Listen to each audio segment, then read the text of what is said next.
Good morning, children. Now, today we begin with the next lesson, and that is friction. Now, in the previous lesson, force and pressure, we have studied about friction, and we have seen that friction is a contact force. Okay? And it is a force that slows down moving objects. So, for example, when you are riding a bicycle, when you stop pedaling, the bicycle will cover some distance, its speed will slow down, and finally it will come to rest. And it slows down mainly due to the force of friction. And we've also seen in the previous lesson that friction is the force exerted by the surface on the object, and this force acts in the opposite direction to the motion of the object. Okay, so friction, remember, is a force which slows down moving objects. It is a force which is exerted by the surface on the object, and it acts opposite to the direction of motion of the object. Now here we have a very simple picture. Now let us say that these are two objects. One is object A and one is object B. Now however smooth those objects may look, those objects will always have certain irregularities on the surface. So let us say that these are the irregularities on the object A, and these are the irregularities on the object B. So these are the irregularities of this object, and this is nothing but object B, which can be the surface. Now let us say that A is the object and B is the surface. Okay? So there is friction mainly because the irregularities of this object get completely locked. They interlock like this with the irregularities of the surface. So in order to overcome friction, in order to overcome that interlocking, we have to exert a force. Is that clear? So when a person is riding a bicycle, remember the irregularities of the wheels of the bicycle will get locked into the irregularities of the road, and there will be friction. So because of that interlocking, okay, it is seen that the force of the bicycle will slow down, okay, the speed of the bicycle will slow down, and finally the bicycle will come to rest.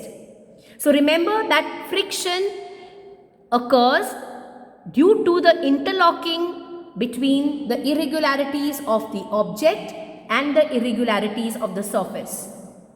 So to keep the bicycle continuously in motion, we have to exert a force. We have to keep on pedaling. So when we keep on pedaling, we exert a force to overcome this friction, to overcome this interlocking.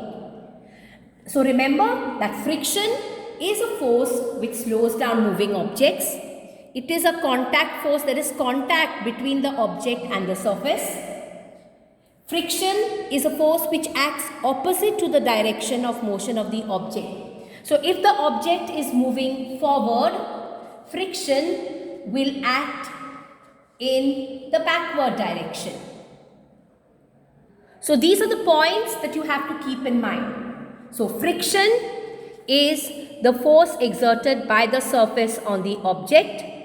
That force acts opposite to the direction of motion of the object, and friction automatically will slow down the motion of object. It slows down the motion of an object. So it's like a force which acts in the opposite direction. So it is like an opposing force. Okay? And main thing that you have to keep in mind is that a surface, however smooth it may look, an object, however smooth it may look, will have irregularities. So when the irregularities of the object get locked into like this, the irregularities of the surface. When both these get interlocked, there is friction. So to keep the object in motion, we have to overcome this interlocking. Now we come to the factors that affect friction. Now the first factor that affects friction, that will determine friction, is the nature of the surfaces in contact. So the first factor that affects friction is the nature of the surfaces in contact. Now remember that the surface in contact is very important when it comes to friction. Now to understand this, I will give you a very simple example. Now let us say that we have two surfaces. Okay? This green color part is the surface and this brown portion on the top is the object. Now a smooth surface, remember, has very less irregularities. There will be some irregularities, but the irregularities will be very less. In a rough surface, there are a lot of irregularities. Okay? Now when the surface is rough, there is more interlocking between the irregularities of the object and the surface. When an object is smooth, there is less interlocking. Okay, so if there is more interlocking when there is a rough surface, it means that friction is more. Friction is because of the interlocking of the irregularities of the object in the surface. So if the interlocking is more, there will be more friction. If the interlocking is less, when the surface is smooth, there will be less friction. Okay, so the surface in contact is very important. Now here I am going to show you a very simple example.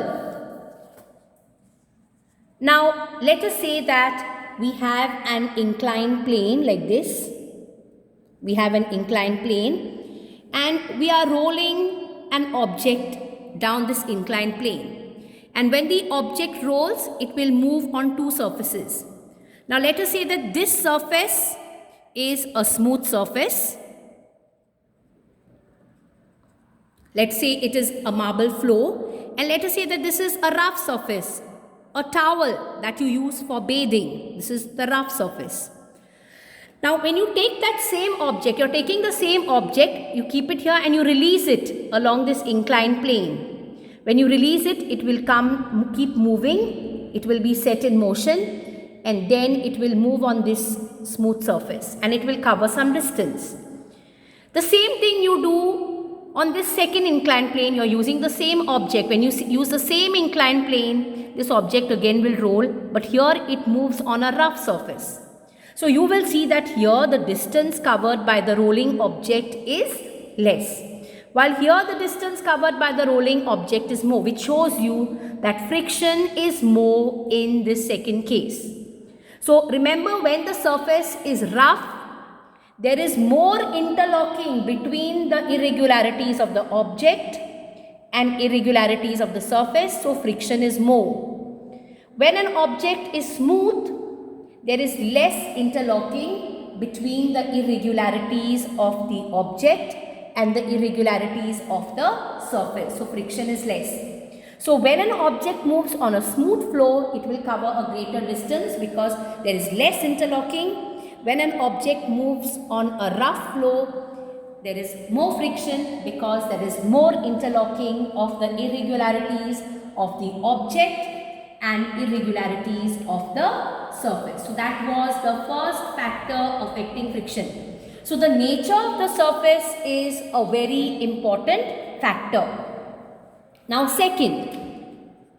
second factor that affects friction is the mass of the object. Mass of the object. Okay? Now remember that when an object is heavier, there is more interlocking. When an object is lighter, there is less interlocking. Now to understand this, we'll just take a very simple example. Now let us say that we have two objects. One object is light. So the orange irregularities represent the irregularities of the object. Okay, and this is nothing but a picture showing the irregularities of an object which is heavier, which has more mass. So this orange surface is, or rather the object has irregularities, but the object is light. Here the object is heavy and has more irregularities. Okay, now when the object is placed on the surface, since it is light, the irregularities do not get pressed completely. They do not go right inside like this. Interlocking is not like this, but interlocking is less when it is light. When the object is heavy, the irregularities of the object get completely locked into the irregularities on the surface. So therefore, when an object is heavy, friction is more because the irregularities of the object get completely locked into the irregularities on the surface like this. When the object is light, the irregularities of the object do not get completely locked. They remain like this. They do not go completely in. Okay, because it is light. So friction is more when an object is heavy. Friction is light. It is less when an object is light. So that's the second factor that affects friction. Now to understand this, we just take a very simple example. If you take one doormat and you just pull it, it moves very easily. If you pull a doormat, it just moves very easily. But if someone sits on the doormat and you try to pull it, it's tougher to move the doormat because when someone sits, you are increasing the mass of the object. So the irregularities of the doormat will get completely locked into the irregularities on the surface. So when someone sits, it's heavier, so friction is more, interlocking is more, deeper. When someone does not sit, when the mass is light, the irregularities will get interlocked but not completely. They will get slightly locked. And then we have another factor that affects friction, and that is the state of motion of the object. With this I will stop. Now what do we mean by state of motion? Remember that when an object is at rest, when an object is static, when an object is not moving, suppose there's a car on a road, okay, which is not moving, the car is just parked, the irregularities of the tires of the car get enough time to get locked into the irregularities on the road. So friction is more. And if the car is moving, the irregularities of the tires of the car do not get sufficient time to get locked into the irregularities on the road because the car is moving. So when the car is in motion, the irregularities do not get enough time to get locked. When the car is at rest, the irregularities get sufficient amount of time to get locked. So when the car is at rest, friction is more. When the object is in motion, friction is less interlocking. So remember, more interlocking between the irregularities of the object and surface, more friction, less interlocking between the irregularities of the object and the surface, less will be friction. Okay, so when the object is at rest, the irregularities of the object will get sufficient time to get locked. So they get locked completely. They get enough time to get locked. When the object is in motion, the irregularities of the object and the surface do not get sufficient time to get locked. So friction is less. Now to understand this, let's just apply it to a very simple situation in daily life. Okay, if you suppose a car stops and you want to start the car, you want to get the car moving. it is very difficult. You have to apply a lot of force to overcome friction because the car is not moving. So the irregularities of the car tires and the surface get completely locked. So there's more friction. So you have to use more force to make the car move. But if a car is already in motion, in slow motion, the irregularities of the tires of the car do not get sufficient time to get locked into the irregularities on the surface. So it is easier to push a car and make it move faster when it is already in motion. But if a car is at rest, if it is static, if it's not moving, then you have to apply a lot of force to overcome friction. So friction is dependent on all these three factors. First, the nature of the surfaces in contact. Rougher the surface, more is the interlocking of the irregularities, more is friction. Smoother the surface, less is the interlocking between the irregularities, less is friction. Second, it depends on the mass of the object. Greater the mass, deeper is the interlocking, more is the interlocking. Lesser the mass, lesser is the interlocking. It will not get completely interlocked. And third factor is state of motion of the object. It depends on whether the object is moving or whether the object is at rest. So when the object is at rest, when the object is static, friction is more because the irregularities of the object and the surface get enough time to get interlocked. But when an object is moving, they do not get sufficient time. It's moving, so there's no time for interlocking. So interlocking is less, friction is less. So with this I will stop for today. Please study what is friction and these factors that affect friction. You could be asked even application questions for exam.